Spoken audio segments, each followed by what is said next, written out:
في صباح يوم مشمس، قررت سمكة صغيرة اسمها لولي أن تكتشف البحر الواسع. كانت تتمنى رؤية أصدقاء جدد ومغامرات مثيرة. انطلقت لولي من بيتها بين الشعاب المرجانية، وكان قلبها مليئا بالحماس. بينما كانت لولي تسبح في المياه الزرقاء، قابلت مجموعة من السلاحف. كانت السلحفاة الكبيرة سرة تشرح للأصدقاء عن الكهوف تحت الماء. قررت لولي أن تذهب معهم لاستكشاف الكهوف في السرية.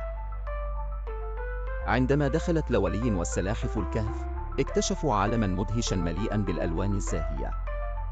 كانت هناك كائنات بحرية غريبة مثل الأخطبوط الملون والأسماك اللامعة. قضوا وقتاً ممتعاً معاً واستمتعوا باللعب واكتشاف الأسرار. بينما كانوا يستكشفون، بدأت السماء تظلم وظهرت عاصفة قوية. شعر الجميع بالخوف، ولكن سرة السلحفاة كانت هادئة وأخبرتهم أن يختبئوا في الكهف حتى تمر العاصفة. اتحدوا معاً في الكهف، وتشاركوا القصص ليخففوا عن أنفسهم.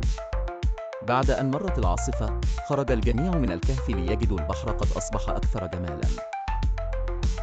شعرت لولي بالسعادة لأنها اكتسبت أصدقاء جدد وتعلمت أهمية التعاون والشجاعة. عادت إلى بيتها مع أصدقائها، وكانت متحمسة لسرد مغامرتها لعائلتها قبل النوم. وتعلمت لولي أن البحر مليء بالمغامرات، وأن الأصدقاء هم أجمل كنز يمكن أن تمتلكه.